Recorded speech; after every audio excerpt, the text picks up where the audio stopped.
From the tender ache of separation, our souls rise and set forth in search of love's embrace. We chase it through the laughter of friends, the promise of achievement, the sparkle of new beginnings.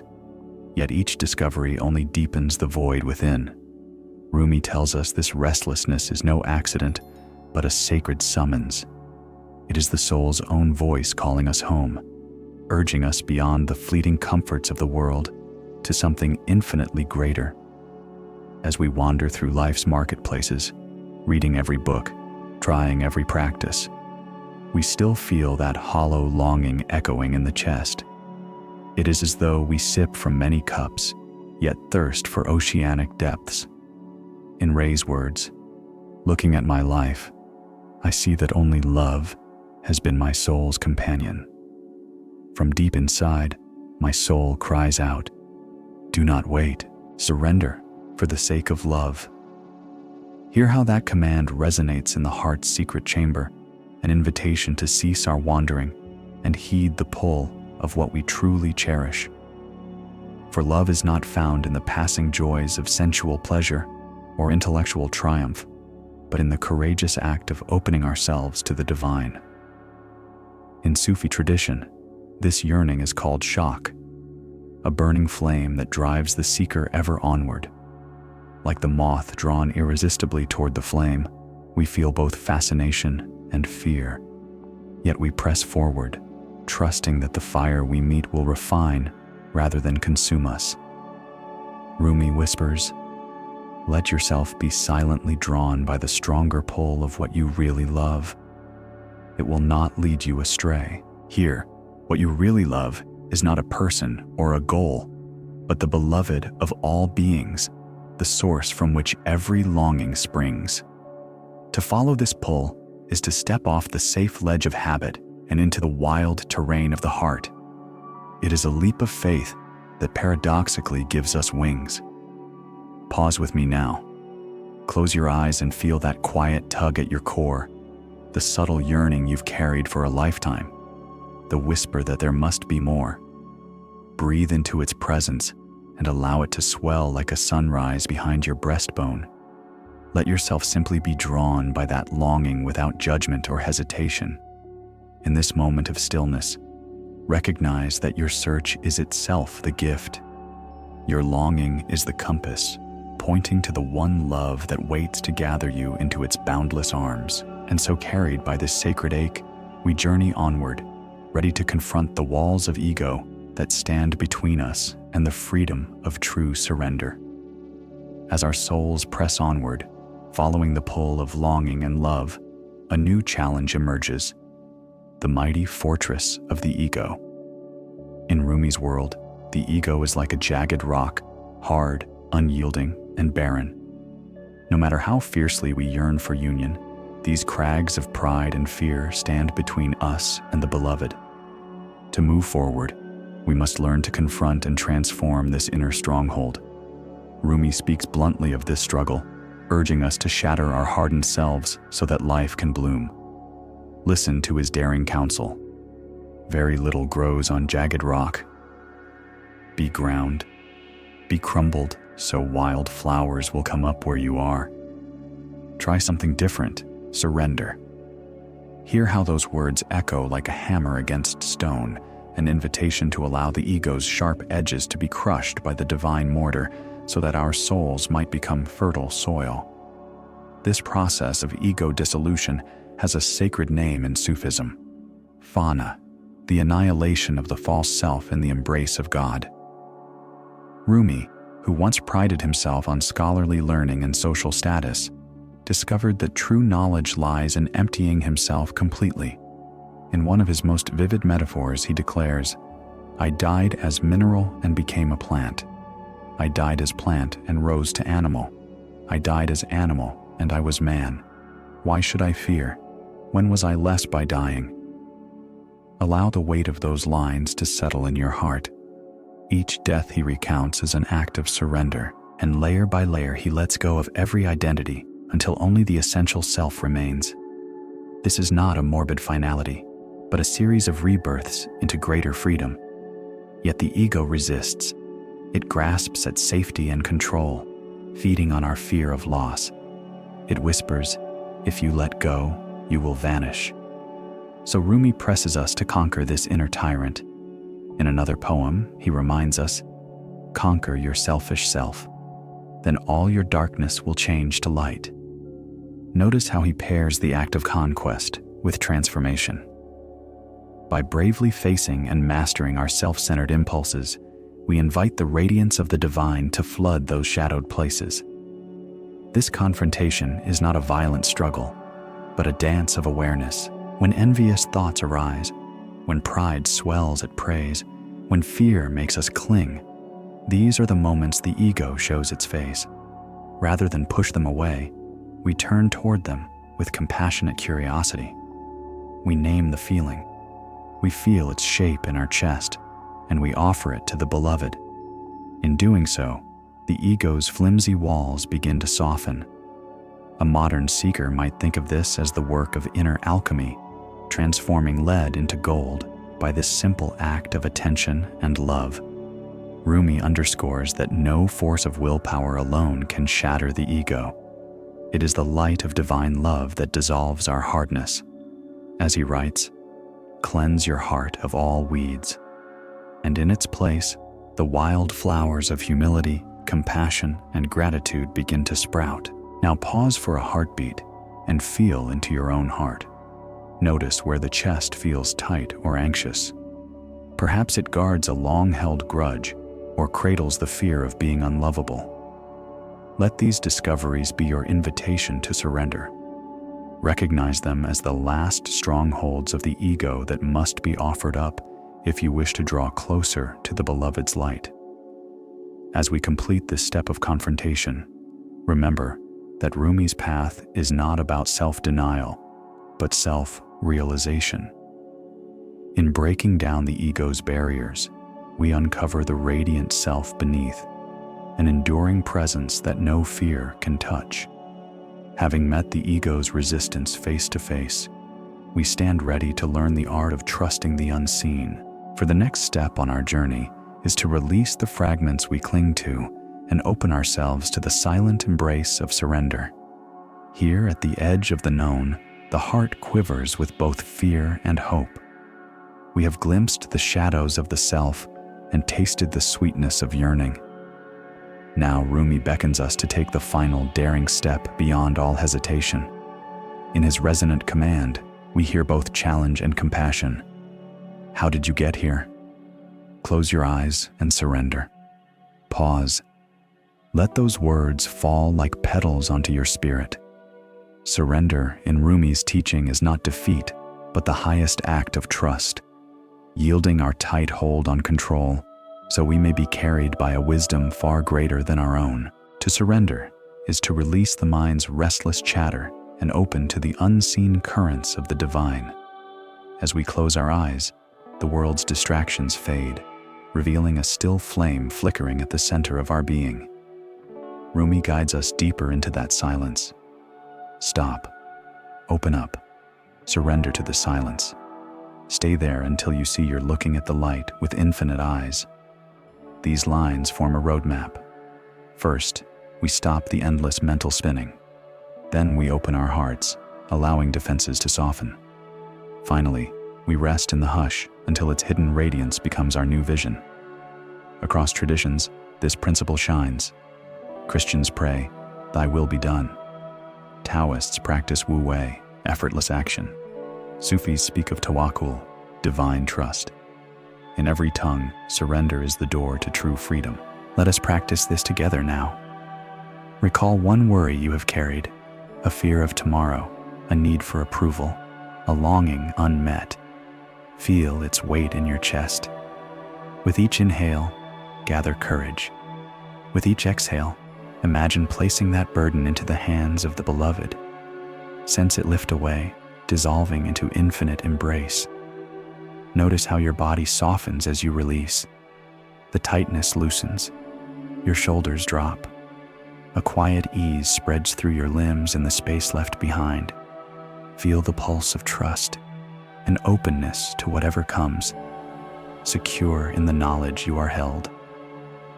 This is not a one-time event, but a doorway you may revisit again and again. Each act of surrender, however small, DJ a forgiving word, a surrendered expectation, a moment of silent prayer, DJ widens that portal of freedom in your heart. Remember, when we surrender our small self, we do not vanish. We discover the true self, the radiant core Rumi calls the friend within. In that belonging, all fear dissolves, and our spirits are set free to dance in the light. As you open your eyes, carry this quiet power into your day. Let surrender guide your steps, trusting that in giving up all, you gain all. Now we move into the heart of Rumi's teaching, surrendering to divine love. After the daring act of letting go, our souls stand open like empty vessels beneath the sky. In that openness, the Beloved's love pours in, transforming every wound into a wellspring of grace. Imagine a cup of dark bitterness, your fear, your shame, your sorrow. Rumi shows us that through love, this cup becomes golden wine. He writes, "Through love, all that is bitter will be sweet. Through love, all that is copper will be gold. Through love, all pain will turn to medicine." Hear how he speaks of love, not as a fragile emotion, but as a mighty alchemist. When we offer our brokenness to divine love, every shard of heartache is transmuted into healing nectar. In the Sufi tradition, this love is called ishq, the love that knows no bounds. It is an ocean in which the soul dissolves its edges and becomes one with the expanse. Rumi's poetry pulses with this ecstatic surrender. Love is the astrolabe of God's mysteries. Within its orbit, all horizons vanish. In other words, when love takes hold, the limits of our small selves fall away. We see not with our eyes, but with infinite eyes, perceiving the hidden unity of all things. This surrender is not a momentary thrill, but a continual practice. Every time you choose compassion over judgment, forgiveness over resentment, or generosity over greed, you open a gateway for divine love to enter. The cup of your heart must first be empty, free of expectations and clinging, so that love may flow through freely. Rumi illustrates this with the moth that circles the flame. Though the moth risks being burned, it does not hesitate. It knows that in being consumed, it finds its truest life. So too must we be willing. The moth falls into the flame and says, "I want to come closer. I risk my life for this moment of union." In that union, there is no longer fear of loss. There is only the infinite sweetness of tasting the Beloved's presence. To help you feel this love now, pause and place your hand on your heart. Close your eyes. Inhale slowly and feel a warm light entering your chest. On each exhale, imagine that light expanding outward, dissolving any remaining tension or doubt. With each breath, repeat silently, "Let me be empty for your love." Allow that simple prayer to echo in your mind. Notice how your shoulders soften, how your mind quiets, and how your heart begins to hum with a gentle joy. This humming is the voice of love stirring within you, a melody as old as creation itself. Rumi's own life was a testament to this devotion. After losing his beloved Shams, he did not retreat in bitterness. Instead, he penned thousands of ecstatic verses, pouring his pain into poetry and his sorrow into song. His grief became a ceremony of love where every tear was a gem of divine remembrance. He taught that in final surrender, when all else is stripped away, we discover the Beloved's face in every drop of existence. He proclaimed, "Let the lover be disgraceful, crazy, absent-minded. Someone sober will worry about things going badly. Someone completely submerged in love doesn't even see how ugly that lover is. To that one, beauty is the lover's inner face." In this radical vision, love transforms not only our pain, but our very perception. We begin to see the world and ourselves through the Beloved's eyes. As this segment draws to a close, remember that surrender to love is not a one-time achievement. It is a dance of continual yielding, a daily recommitment to open our hands and our hearts. Each time you choose love over fear, over isolation, over ego, you step deeper into true freedom. Carry this embrace into your day. Let your words be soft, your actions be kind, and your gaze be gentle. In every moment of mindful love, you practice the sacred art that Rumi so passionately lived. And in doing so, you become a living poem of surrender, echoing his melody of union for all the world to hear. In the tapestry of Rumi's life, no thread shines so brightly as his meeting with Shams of Tabriz, the wandering mystic whose name means sun. Their encounter was not merely a passing friendship, but a sacred conflagration, a divine spark that ignited Rumi's soul and transformed him from scholar into poet-lover. Imagine 13th century Konya, a city of scholars and jurists. Rumi, revered for his erudition and eloquence, lectured at the madrasa by day and hosted gatherings of seekers by night. Yet beneath his respected exterior, a holy longing still burned. Then, like a bolt of lightning cleaving the sky, Shams appeared, an unassuming dervish with piercing eyes and a heart ablaze with love for God. Their first meeting, chronicled by disciples and whispered by storytellers, defied description. Some say Shams posed a single question that sent Rumi into a swoon. Others claim they gazed wordlessly at each other until time itself stood still. In that moment of recognition, Rumi saw reflected in Shams's eyes the very beloved he had long yearned for. As Rumi later confessed, "What I had thought of before as God, I met today in a human being." Here was the divine cloaked in flesh, a living mirror for Rumi's own soul. From that hour forward, the two were inseparable. They wandered the streets in ecstatic dialogue, their footsteps echoing like heartbeats on ancient pathways. Shams spoke in riddles and parables, urging Rumi to abandon all certainties, to let the intellect yield to the fire of love. Rumi, once the master, became the disciple, forsaking his classes and social standing to sit at Shams's feet in suhbat, the Sufi practice of sacred conversation. Their union was a furnace of transformation. Scholarly robes fell away, replaced by a mad, luminous passion that poured into his pen. Night after night, he composed verses united to the dance of surrender in the divine. Shams, the Tabrizi, Rumi inscribed thousands of poems in Shams's name, declaring that every word, every breath belonged to his son. He wrote, "I have burned my book of knowledge in the fire of my longing, and in its ashes I now find the book of love." Yet with such blaze comes shadow. The intensity of their bond stirred envy and fear among former students and family. One day, Shams vanished. Some say struck down by conspirators, others that he simply withdrew to test Rumi's faith. Rumi was plunged into despair, his heart fractured by absence. In that dark night of the soul, he experienced fana, the annihilation of the self. Stripped of his beloved mirror, he turned inward and discovered that Shams's light had become his own. He proclaimed, "My heart has become capable of every form. It is a pasture for gazelles and a convent for Christian monks, and a temple for idols, and the pilgrim's Kaaba, and the tables of the Torah, and the book of the Quran. I follow the religion of love. Wherever love's caravan turns, that is my creed and my faith."